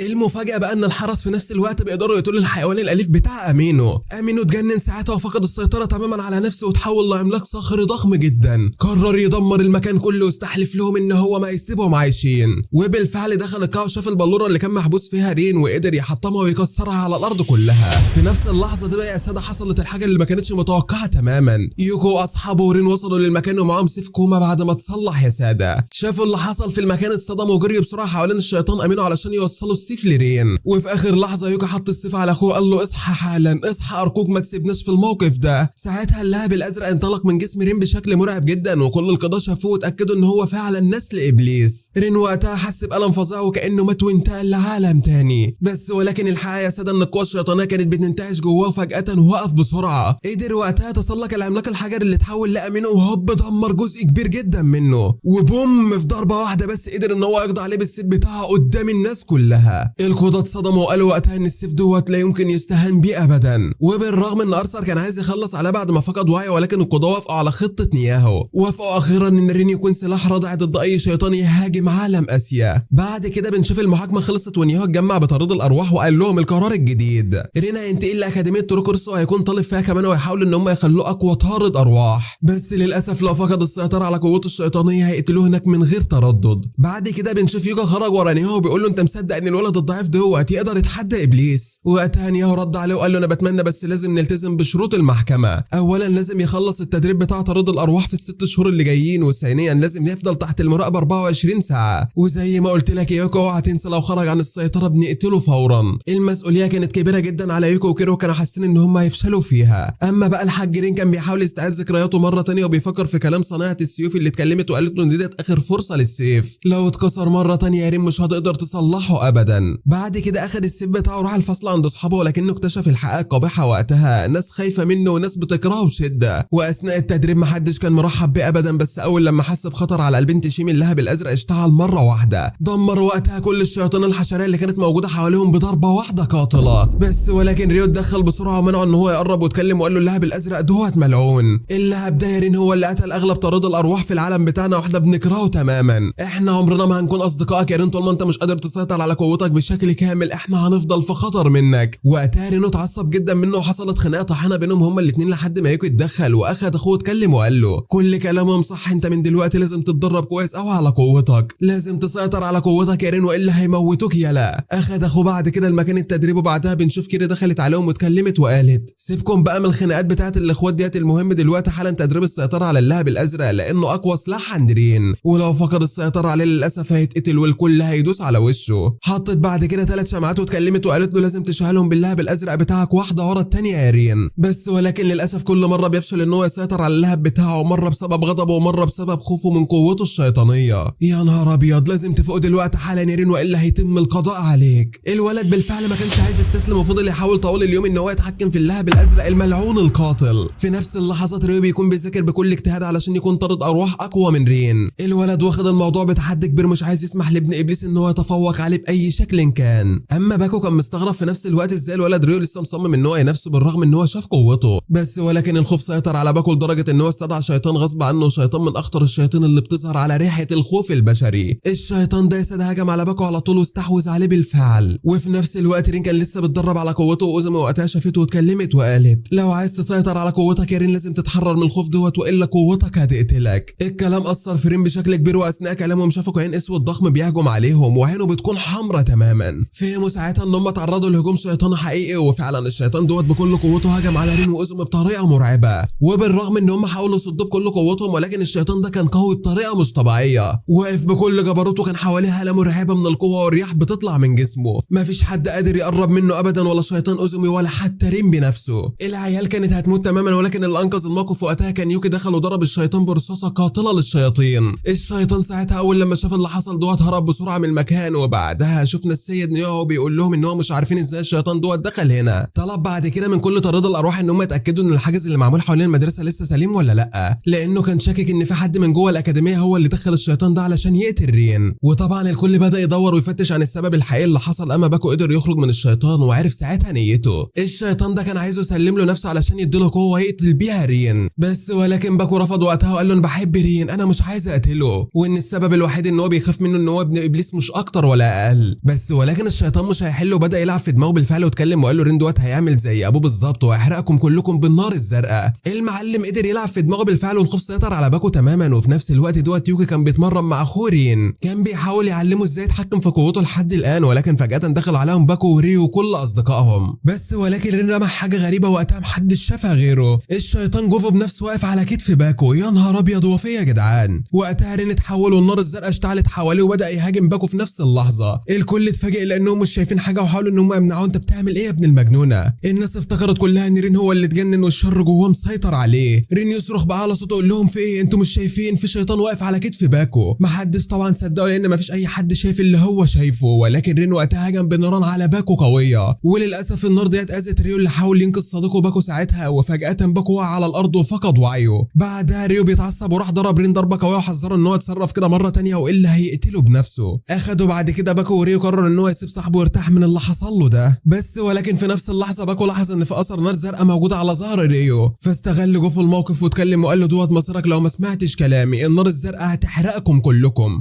انا قلت لك من شويه ان الولد دوت هيحرقكم زي ابوه بالظبط، اقتل ريو واستسلم لي دلوقتي. وساعتها بالفعل باكو استسلم تماما والشيطان استحوذ على جسمه بالكامل. وفي لحظتها يا ساده ريو شاف صاحبه بيتحول قدام عينين الشيطان وجري علشان يبلغ الباقيين. اتكلم وقال لهم ان جوفو سيطر على باكو تماما وناوي ان هو يقتل رين. الكل اتفاجئ وطلع يجري علشان ينقذه. ساعتها اتاكدوا ان رين كان عنده حق من البدايه وكان في شيطان واقف على كتفه، بس كان الوقت فات خلاص وجوفو عامل عاصفه حوالينه محدش يقدر ان هو يقرب منه ابدا. رين فتح سيفه وانفجرت النار الزرقاء حواليه مره تانية واتكلم وقال انا الله حرر صديقي. نادى بعد كده على باكو وقال له ارجوك ما تستسلمش لخوفك، صدقني قوه الاصدقاء اقوى من اي شيطان. طلب منه ان هو يثق فيه وهوب نط ناحيه باكو، بس ولكن للاسف الشيطان رفض ان هو يسيب باكو تماما وقفز وقتها ناحيه رين. ساعتها رين مسكه بكل قوته وقدر بالسيف بتاعه ان هو يقتله بضربه واحده بس، وهوب نزل على الارض بكل سلام. ساعتها باكو كان مكسوف ومليان ندم على الاخر لانه ادرك ان رين مش شرير زي ما كان فاكر. وتاني يوم يا ساده بنشوف كيري كانت في المكتب بتاع السيد نيوها واتكلمت وقالت له ان هي اكتشفت حاجه غريبه جدا. اثناء ما كانت بتدور على الشيطان جوفو اكتشفت باب بيوصلهم لعالم تاني ومعمل قديم جدا كان دمرته الفاتيكان، وده بسبب ان هم كانوا بيعملوا فيه تجارب محرمه ممنوعه تماما. ساعتها نايو اتكلم وقال لها يبقى لازم نفتح تحقيق دلوقتي حالا على المكان دوت ومين اللي كان بيستخدمه. المهم بيمر الوقت وبعدها بيومين بنشوف رين ويوكا اخوه قرروا ان هم يروحوا المعبد اللي اتربوا فيه، ولكنهم ساعتها اتصدموا بالمكان كله مليان بوليس والمشهد كان مرعب تماما. الناس كلها كانت ملفوفه بخيوط عنكبوت يا ساده. الناس المساكين كلهم على وشك الموت بيستنجدوا باي حد يلحقهم. ومش بس كده، لا والله ده عرفوا كمان ان الرهبان فاضل لهم كام ساعه والخيوط ديت تخنقهم تماما. كل اللي كانوا يعرفوا ان اللي عامل كده كان شخص مقنع وقدر يقنعهم بالفعل. ساعتها رين جرى على طول علشان يعرف مين اللي عامل كده ومين اللي ورا الجريمه دي. يوكي جري وراه ما كانش عايز يسيبه لوحده وحاول ان هو يمنعه لان الامر خطير جدا عليه خصوصا ان هو اللي مطلوب. بس رين زق بكل قوته ورفض الاستسلام ورفض يسمع كلامه. خرج يدور على الشخص المقنع دوت والشر كان مالي عينيه لغايه ما دخل شارع ضيق كده وفجاه لمح الشخص المقنع قدامه. المقنع اول لما بيشوفه هوب هجم عليه بكل قوته وقبل حتى ما يقدر ان هو يستخدم سيفه طلع من ايده المقنع خيوط عنكبوت ولف بيها السيف بتاعه لدرجه ان رين ما كانش عارف يفتحه ولا عارف يستخدم قوته. يا نهار ابيض، ايه اللي بيحصل ده يا جدعان؟ في نفس اللحظه دي وصل يوكي للمكان وانقذ اخوه قبل ما المقنع يقتله بثانيه واحده بس ولكن للاسف المقنع قدر يهرب وقتها واتكلم وقال لهم هو ماشي انا هرجع تاني، لسه الموضوع ما خلصش ومش هسامح اي حد تعاون مع ابن ابليس. فيوكي بيبص له بيقول له انت رايح فين يا حبيب ماما تعالى، وبيفضل يطارده لحد ما بيوصل لمبنى كبير وقديم. وهناك شاف منظر غريب جدا، لقى المعلم الاعور اللي كان هاجم رين قبل كده بشيطانه. اتكلم ساعتها وقال له انت جاي لحد هنا برجليك، الحساب لسه ما خلصش يا قاتل يا مقتول. ووقتها يوكي طلب من المعلم الاعور ان هو يروح معاه للتحقيقات في اللي حصل دوت، بس المعلم الاعور رفض الكلام دوت تماما. ابن الخبيثه بعدها عمل خدعه سحريه دمرت المكان كله وهوب هرب منه. يوكي بعد كده رجع لكيري واتكلم وقال لها ان المعلم الاعور هو اللي ورا كل اللي بيحصل دوت. وساعتها رين قرر ان هو يواجه المعلم بنفسه. يوكي حاول يمنعه مره واثنين وثلاثه وقال له ما تهدى بقى يا عم، الناس دي خطيره جدا وانت ما تقدرش عليها ابدا. ولكن رين كان مصمم لحد ما ضربه بطلقه مهدئه خلاه ينام فورا. كيري كانت مستغربه في نفس الوقت وقالت له في ايه يا جدع انت، هو انت بتتعامل مع اخوك بالقساوه دي ليه؟ بعد كده يوكي جمع طارد الارواح كلهم واتكلم وقال لهم ان المعلم الاعور مستخبي تحت الارض وطلب منهم ياخدوا بالهم كويس قوي. وبالفعل يوكي قدر بعدها ان هو يكتشف مكان الاعور، بس فجاه سمع صوت صرخه كده فرجع بسرعه ولقى واحد من زمايله ملفوف بخيط العنكبوت. ساعتها بس فهم ان الاعور مش لوحده وشغال مع المقنع وبيتعاونين علشان يقتلوا رين. اما في الوقت نفسه على الجانب الاخر كيري كانت موجوده مع رين وبتحاول ان هي تهديه. اتكلمت وقالت له لازم تتحكم في الطاقه بتاعتك ديت باي شكل من الاشكال، دي مساله حياه او موت يا رين، لو فقدت السيطره عليها يا رين ممكن تقتلنا كلنا من غير ما تقصد. وللمره الثانيه حطت قدامه شموع وقالت له اعتبر الشموع ديت هي اصدقاء اصدقائك اللي بتحبهم، لو حرقتهم يا رين هتبقى خسرت معركتك الاخيره. وفي نفس الوقت المقنع كان وصل لمدرسه كرام. ابن المستفز هاجم اصحاب رين بكل قوته وقتها، وساعتها نايو قرر ان هو يتدخل وبدا يستخدم ناره الشيطانيه. في اللحظات الاخيره بيظهر ارثر وبيقدر ان هو يطفيها تماما، وقبض عليه بتهمه ان هو صاحب معمل الابحاث المحرمه. اما بقى نايو كان واقف مش فاهم اي حاجه، حاسس ان في لغز كبير في الموضوع. اشمعنى دلوقتي دونا عن اي وقت قرروا يسجنوه ويرموا عليه تهمه خطيره زي دي؟ اما نيكو قرر ان هو يواجه المقنع بنفسه ويتسلل جوه المدرسه، وكان مستعد يضحي بنفسه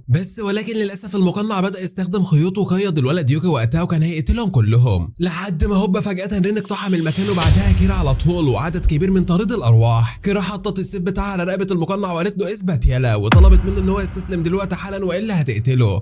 ولكن للاسف المقنع كان اتحكم منهم وحصر الكل بخيوط العنكبوت بتاعته. تفتكروا الشيطان رين هيسكت على اللي بيحصل ده؟ لا والله، ده فاجئ الكل ان هو قادر يسيطر على لهبه الازرق. اطلق النيران القويه بتاعته وحرق خيوط العنكبوت من غير ما يأذي اي حد من اصدقائه. المقنع ساعتها في حاله من الصدمه ازاي رين بقى متحكم في قوته بالشكل الخطير ده. خاف وطلع يجري منه بعد ما كان عامل نفسه السبع رجاله، بس كيرا ما سابتوش وقالت له انت رايح فين يا حبيب قلبي، وطلعت تجري وراه وشالت القناع من على وشه. وهنا بقى كانت المفاجاه يا ساده، المقنع اللي كان خارب الدنيا حرفيا طلعت ست غريبه. قبل ما يمسكوها ويعرفوا يمين هربت بمساعده المعلم الاعور، ولكن كيرا استخدمت قوتها وضربته ضربه قويه ووقعت الاعور على الارض. اتكلمت وقالت له بنبره فيها تهديد اتكلم بسرعه وقول مين الست دي والا هقتلك.